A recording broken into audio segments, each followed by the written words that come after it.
SIT কথাটো মই ক'লোৱে যে ফ্লপ, এতিয়া ফ্লপ মুখ্যমন্ত্ৰীৰ পৰা ফ্লপে ওলাব, কথাবোৰে ওলাব।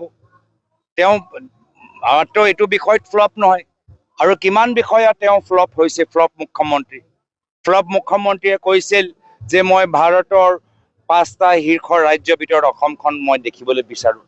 এতিয়া 10 বছৰ মোদী চৰকাৰ হৈ গ'ল, 10 বছৰ বিজেপি চৰকাৰ হৈ গ'ল।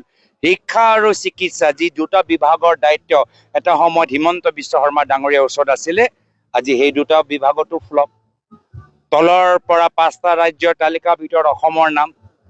মানুহক কৈছিলে মাটি পট্টা দিব, আৰু দেখা পালো যে বিজেপিয়ে এতিয়া নিজৰ পৰিবাৰৰ নামত চাৰিওফালে মাটি লৈছে, ল'ৰা নামত কোম্পানী খুলিছে।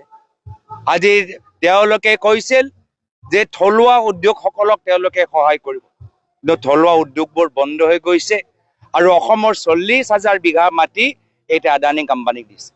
তো ফ্লপ মুখ্যমন্ত্ৰীৰ পৰা প্ৰতিটো বিষয়ত আপোনালোকে ফ্লপৰ বাহিৰে আৰু একো আশা কৰা আপোনালোকে প্ৰয়োজন নাই।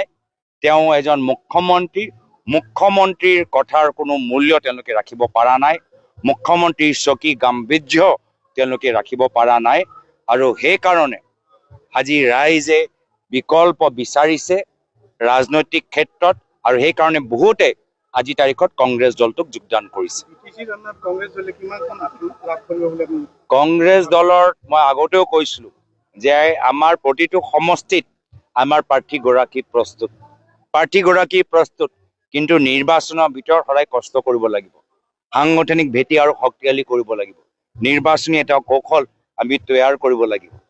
আজিৰ তাৰিখত যিদৰে বিটিআৰ নিৰ্বাচনত আমাৰ কংগ্ৰেছ দলৰ আমাৰ প্ৰাৰ্থীসকল, আমাৰ কংগ্ৰেছৰ বিষয়াসকল, বিধায়কসকল যিদৰে কষ্ট কৰি আছে, মই তেওঁলোকৰ কষ্টৰ প্ৰতি শ্ৰদ্ধা নিবেদন কৰি যথেষ্ট সন্তুষ্ট।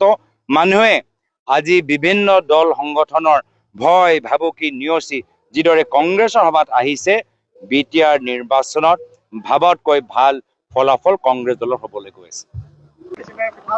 মই প্ৰথমে নিজৰ ফালৰ পৰা মই এটা কথা ক'বলৈ বিচাৰো যে প্ৰধানমন্ত্ৰী মোদী ডাঙৰীয়া আজিৰ পৰা 10 বছৰ আগতে কৈছিল যে 6টা জনগোষ্ঠী 6 মাহৰ ভিতৰত জনজাতিকৰণ হ'ব। 10 বছৰ পাৰ হৈ গ'ল, প্ৰধানমন্ত্ৰী নিমাত আৰু মুখ্যমন্ত্ৰী নিমাত। ৰাইজ এতিয়া উত্তেজিত হৈছে। তিনিচুকীয়াত হাজাৰ হাজাৰ মৰাণ